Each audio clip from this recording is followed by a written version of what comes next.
For a long time, I thought that the worst was behind us. That after the diagnosis, after the nighttime attacks, after the first glances at the clinic, nothing could break us. And then we ended up at a dance camp. And for the first time, I realized that the real battle was still ahead of us.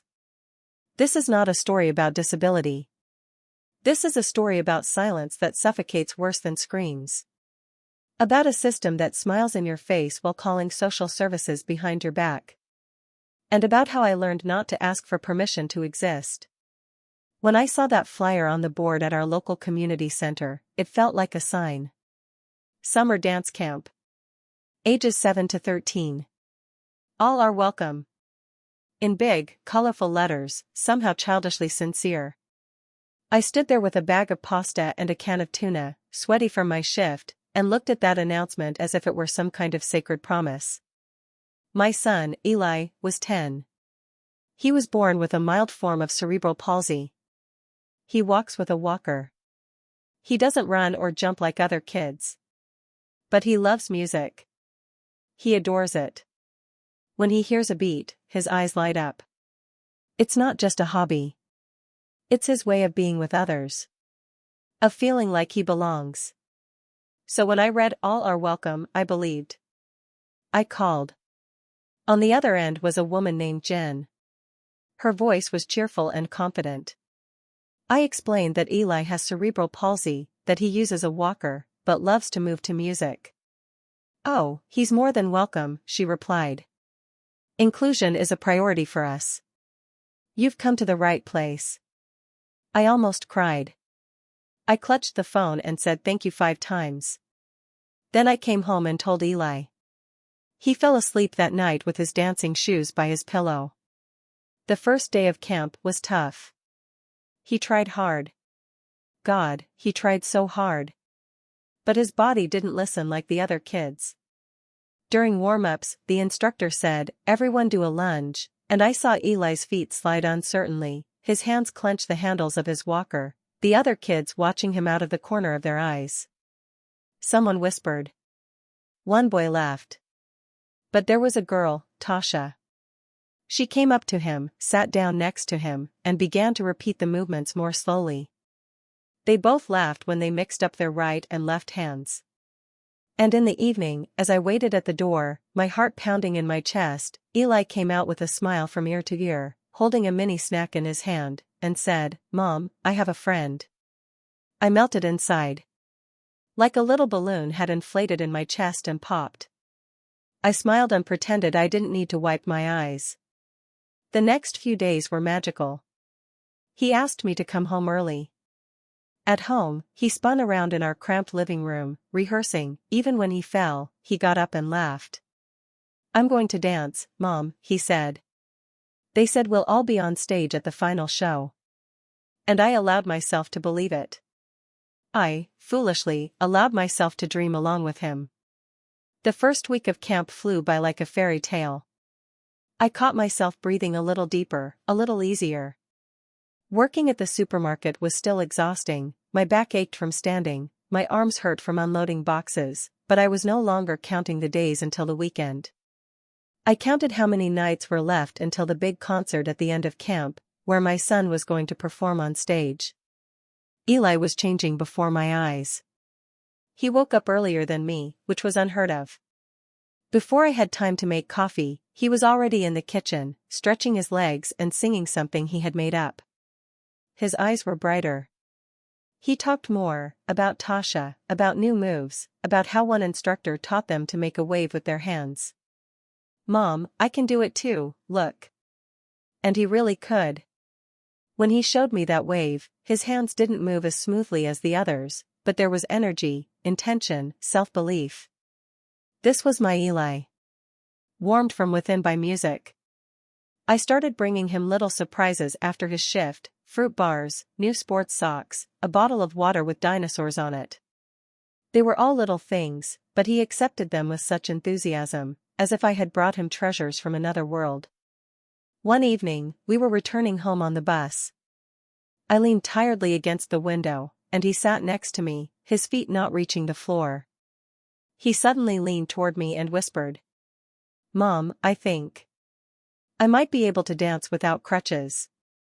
Tasha says I'm stronger than I think. I couldn't say anything. I just hugged him. And I watched my face reflected in the dark bus window, with wet eyes and a trembling smile. Part 3, Expulsion. I remember that morning in detail. It was no different from any other: coffee in a thermos, Eli's sandwich in a bag, a bad night's sleep after a late shift. We were running a little late, so I pulled over quickly, and Eli was already jumping out of the car. His dance shoes were hanging in a bag over his shoulder. "Run," I said. "And say hi to Tasha." He waved at me but didn't run. He just walked away, swaying a little, holding onto his walker, but confidently. I was so proud of him. Later that evening, when I came home from work and checked the mail, there was a letter with the camp logo among the bills and advertisements. I opened it right away, thinking it might be information about the show or the schedule. But it wasn't a letter. It was an email, printed out and tucked into an envelope. From Jen. Due to concerns expressed by other parents, we believe that Eli would be better off in a specialized environment that is more suited to his needs. I read that sentence 3 times. My brain refused to accept it. Then I read it again, more slowly, as if there might be a hidden meaning in every word. But there wasn't.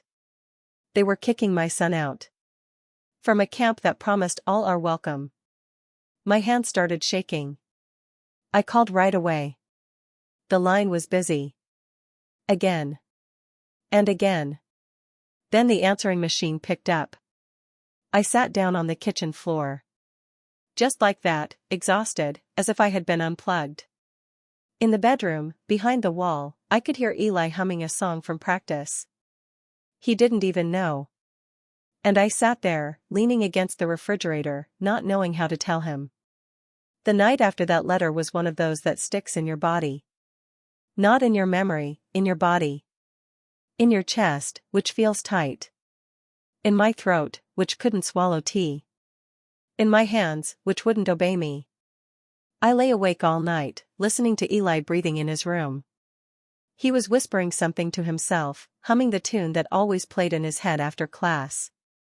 I knew it almost by heart. I couldn't tell him. Not that evening. Not when he was happy.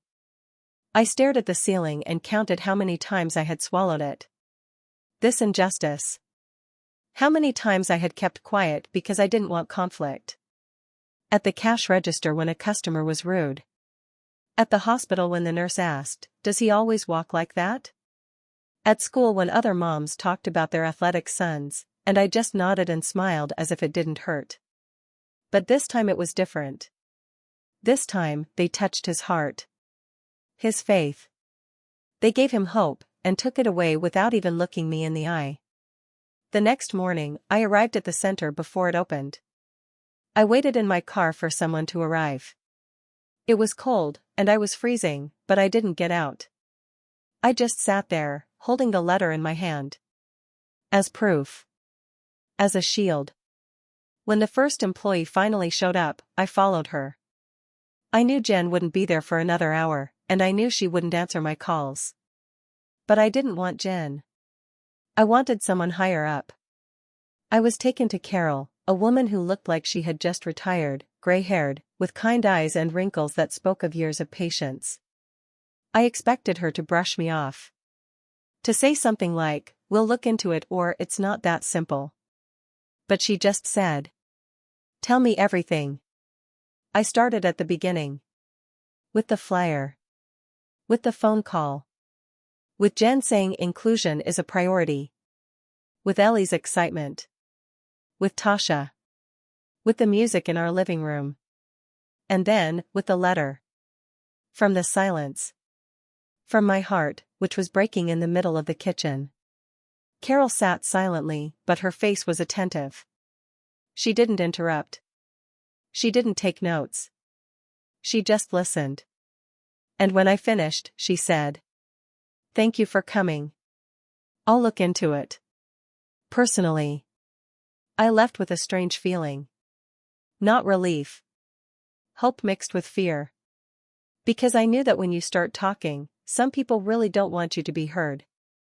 Eli was quieter that day. He drew himself in Tash and dance costumes, on stage, with spotlights. I looked at the drawing and didn't know how to tell him that there might not be a performance. And in the evening, another letter arrived, this time by email.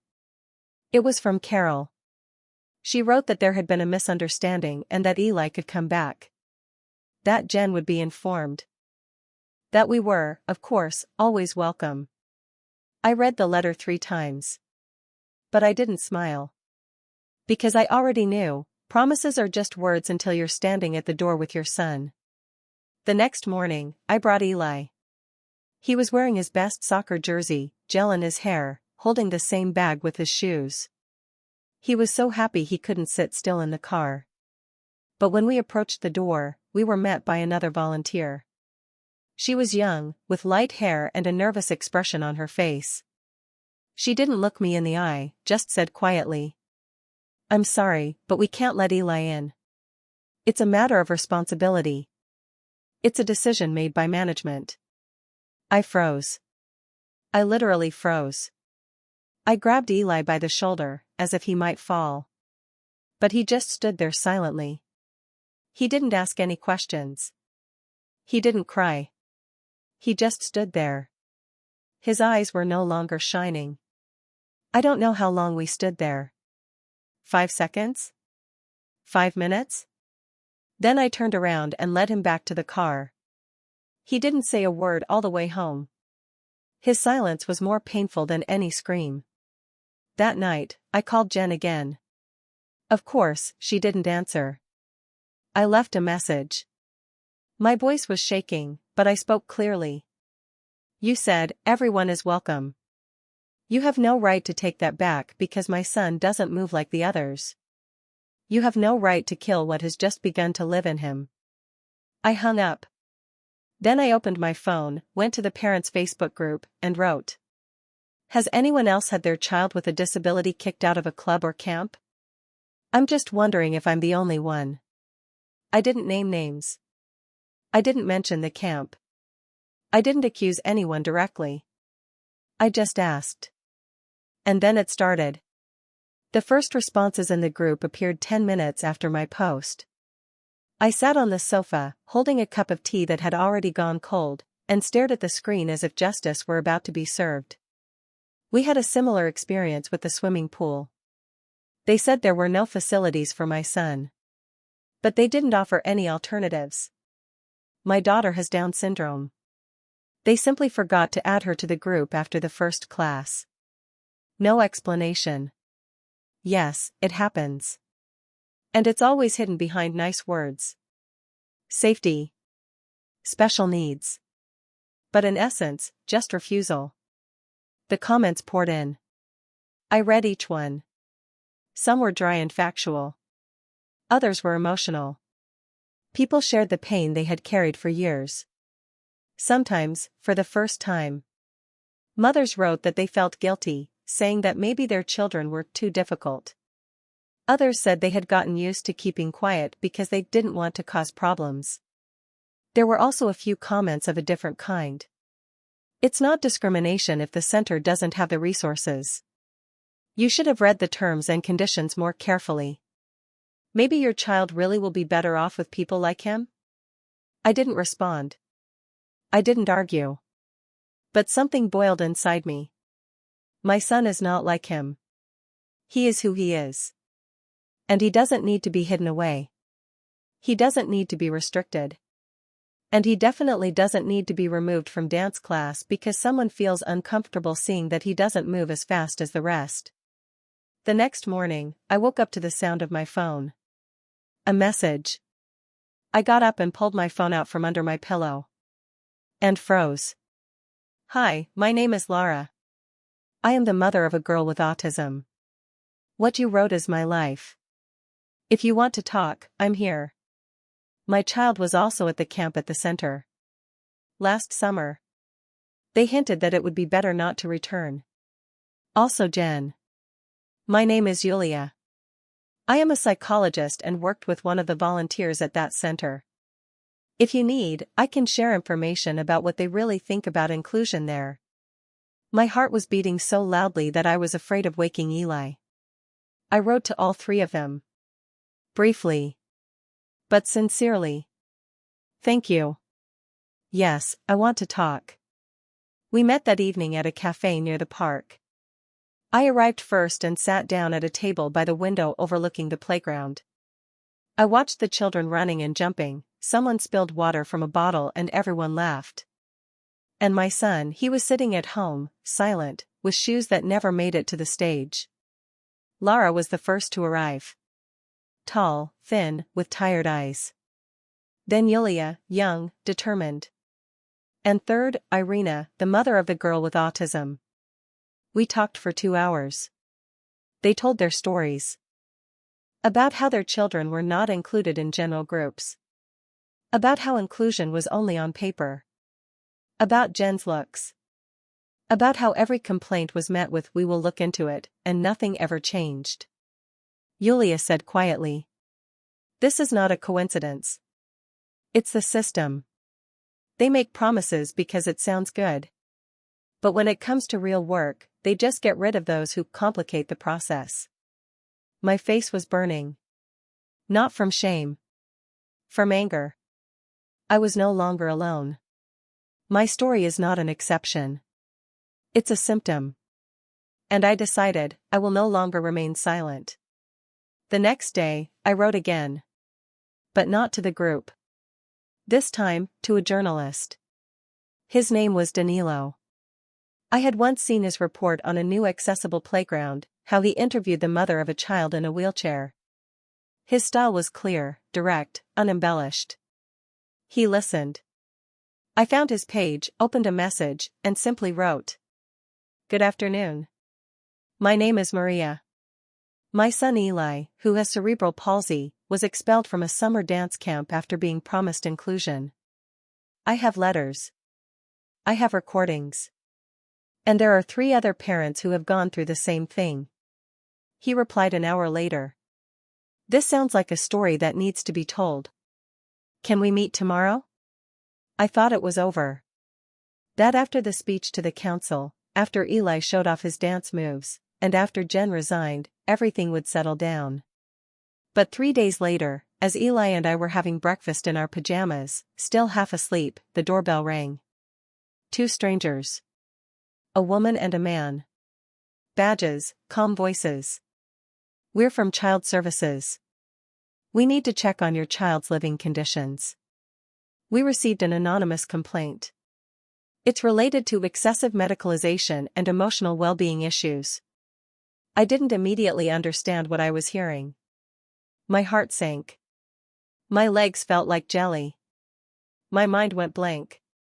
May we come in? I nodded and opened the door wider. Eli looked over my shoulder, still holding a spoonful of porridge. He didn't ask who they were. But I knew this wasn't the end. It was a new phase. When I arrived at my meeting with Daniel, I was torn between fear and determination. I put on my cleanest sweater, the one that hadn't stretched out after washing, tied my hair back, and put on mascara, so I wouldn't look like a cashier who drinks coffee from the same thermos for 3 days in a row. I wanted to look respectable. But inside, I was consumed by fear. What if they tell me I'm exaggerating? Danilo was already waiting. He was young, around 35, with a backpack instead of a briefcase, wearing jeans and a sweatshirt, but very attentive. He didn't look like a journalist. But he listened like the best therapist. I laid out all the documents in front of him, the letter from Jen, printouts from the group, screenshots of comments, Carol's letter. And also Eli's drawing, the one with him and Tasha on stage. Not because it was proof. But because it was the truth. He looked at everything and asked. Do you want to remain anonymous? I hadn't thought about it. Not completely. But at that moment I said. No. If I'm going to talk about it, let them know who I am. A few days later, the article was published. Everyone welcome? Parents talk about the exclusion of children with disabilities from local programs. It was on the front page of the local section.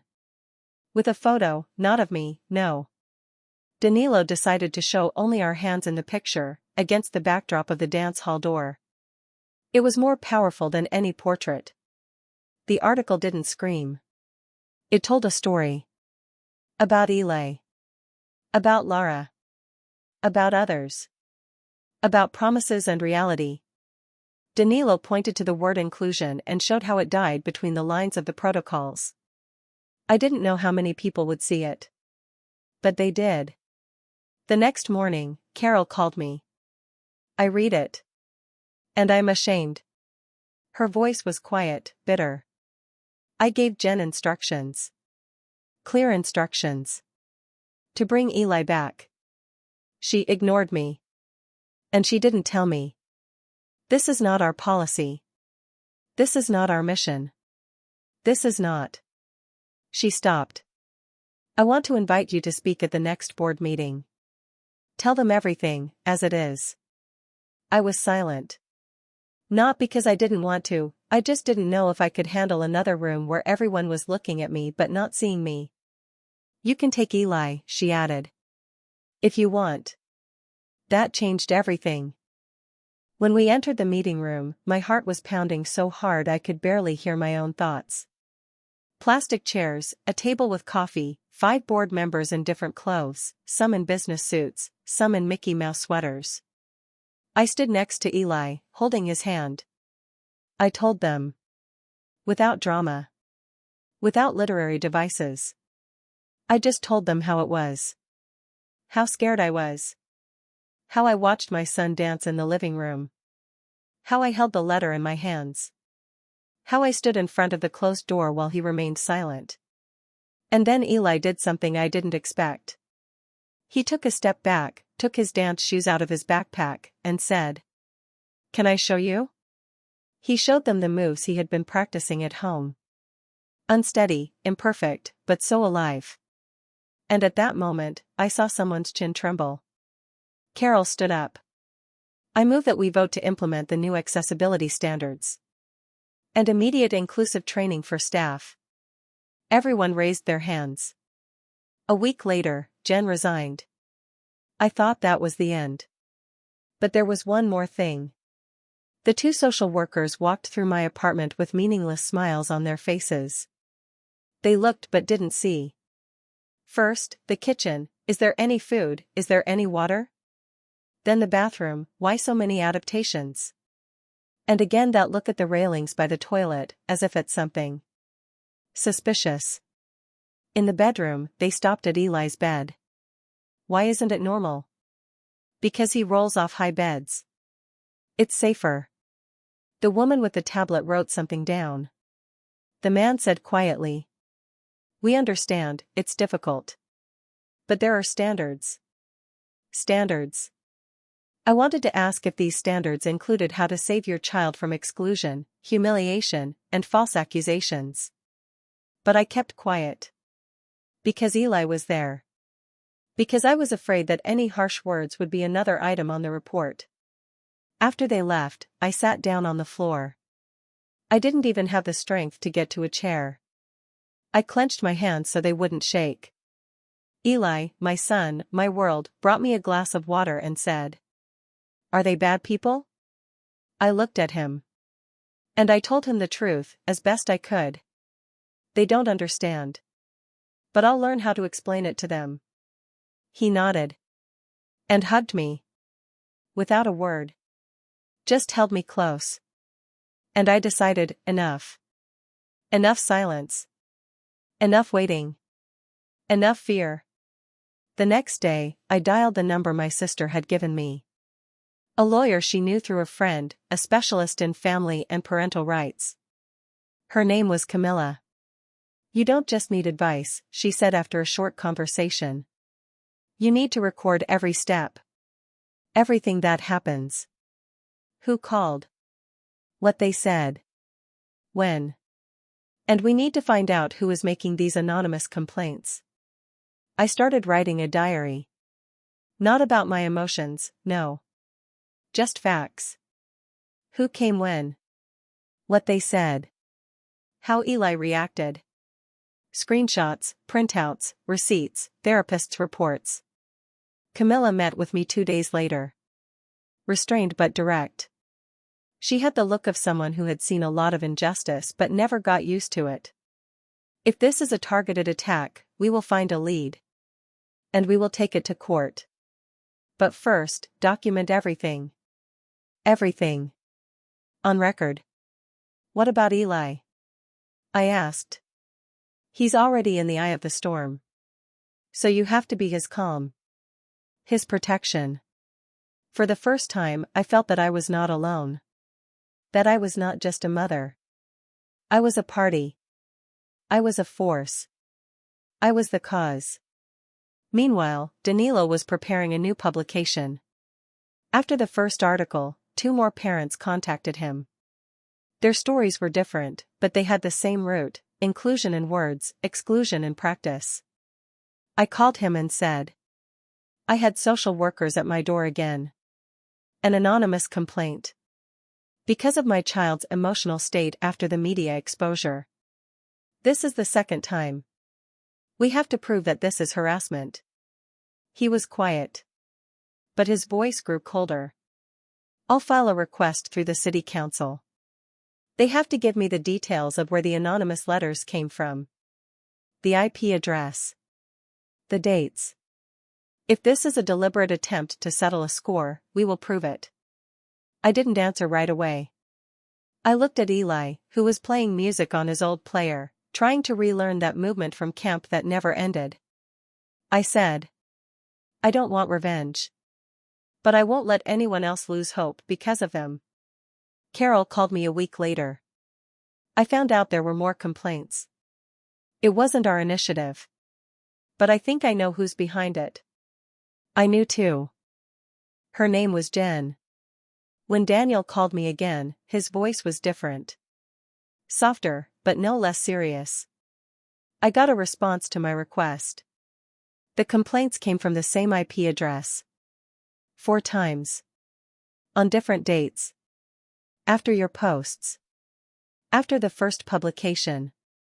And after the board meeting. I knew what he was going to say next. And yet. Whose address? Jen's. At home. I couldn't answer right away. I just sat there, leaning against the wall in the bathroom, where I was doing laundry. The washing machine was humming. And in my chest, silence. It wasn't just anger. It was something deeper, a feeling that you had been betrayed on a human level. The woman who promised inclusion actually considered my son a problem. And me, a threat. I called Camille. We're filing, she said briefly. These aren't just complaints. This is harassment. It's targeted. And it's a violation of your peace, your parenthood, your reputation. And his life, I added. They're messing with my son. In Camilla's office, I saw the court filing documents for the first time. Official language. Dry wording. But every word was like a shot. And every point reflected the pain we had gone through, a targeted campaign to discredit. Repeated abuse of official channels. Psychological pressure on a minor through systematic calls to social services. I signed the papers. My hand didn't tremble. We filed for 2 things at once. A restraining order. A civil suit for moral damages. And then she showed up. Sheila. The new social worker. An older woman, around 60. When she arrived, I was already composed. And, to be honest, a little tense. But she came into the house and the first thing she said was, Is this Eli's room? It's nice. It's very warm in here. I didn't believe her at first. But Sheila was different. She didn't walk around with a tablet. She sat down on the floor. She talked to Eli. She watched him show her his stickers on his achievement calendar. She listened to him brag about getting out of bed by himself and making his own toast. You know, she said to me later in the kitchen. I've seen a lot. And I've heard a lot. But your home is safe. It's loving. I'll write that down. But if there's one more request, I'll go to my boss myself. This is unacceptable. I wanted to cry, but I held back. She added quietly. I grew up with a sister who had cerebral palsy. I know how hard it is to explain to the world that different doesn't mean worse. We just hugged silently. A few days later, a court letter arrived. Jen didn't show up for the hearing. She didn't even send a lawyer. The case was heard without her.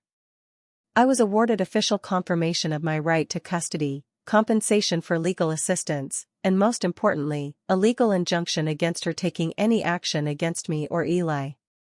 It wasn't revenge. It was recognition.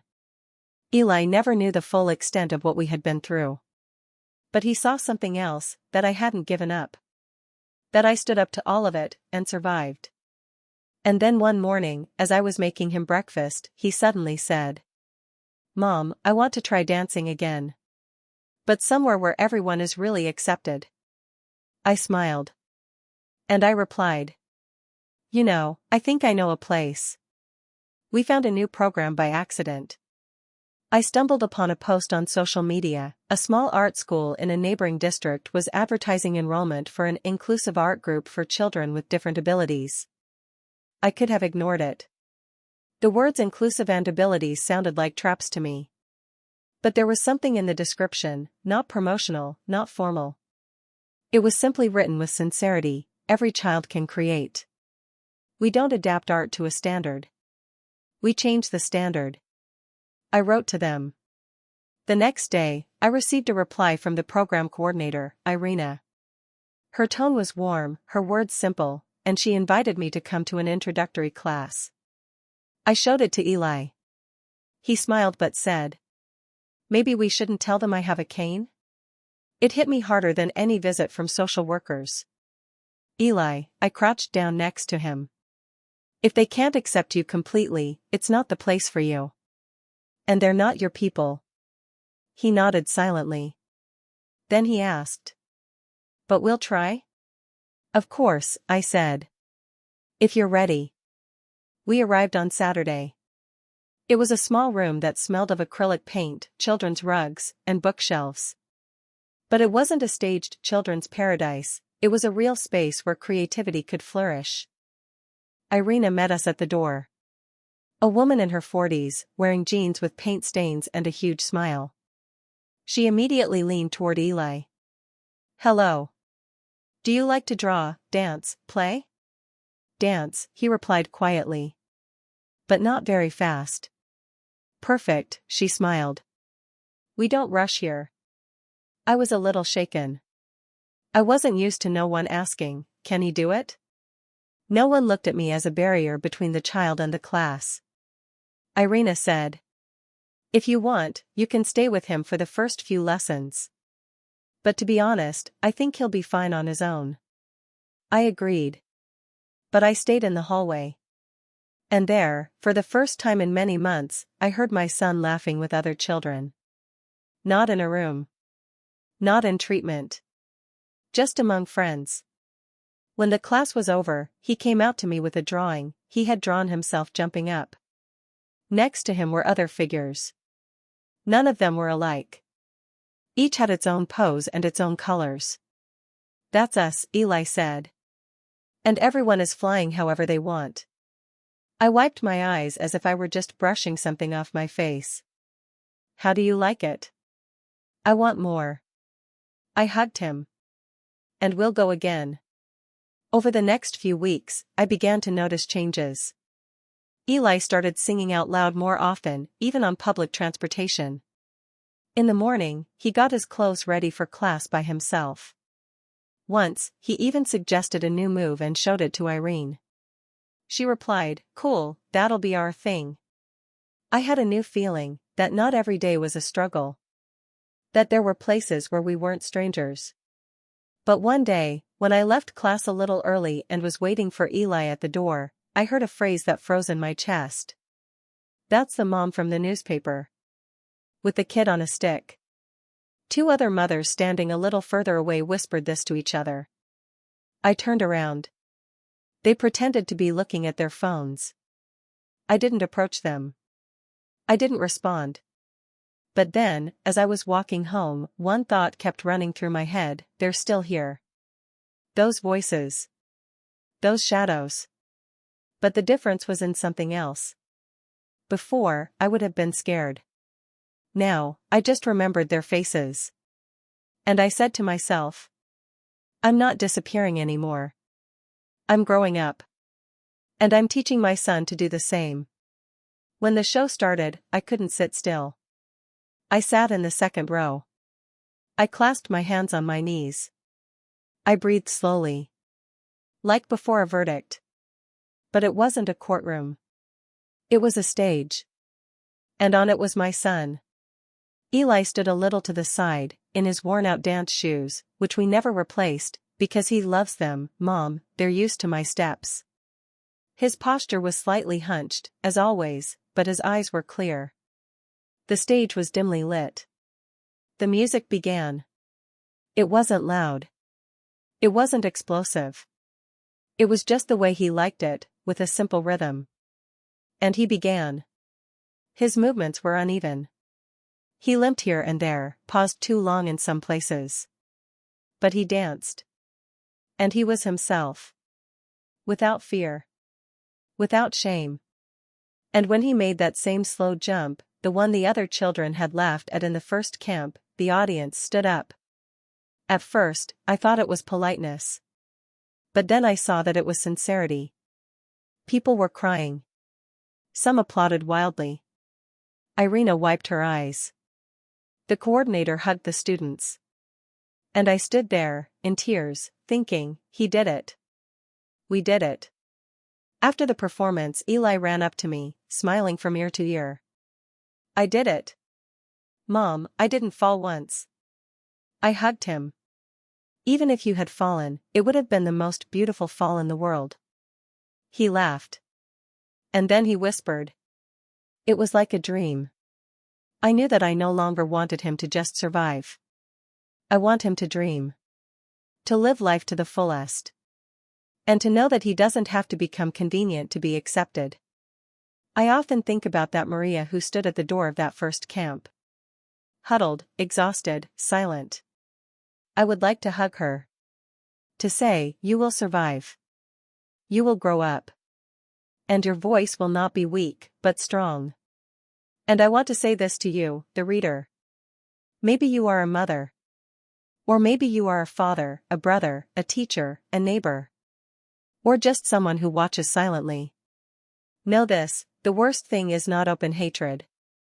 The worst thing is silence. And that is what must be broken. I am not perfect. And my son is not an inspiration. We are not heroes. We just want to dance. The way we can. The way we want to. And without fear. Just rhythm. And light.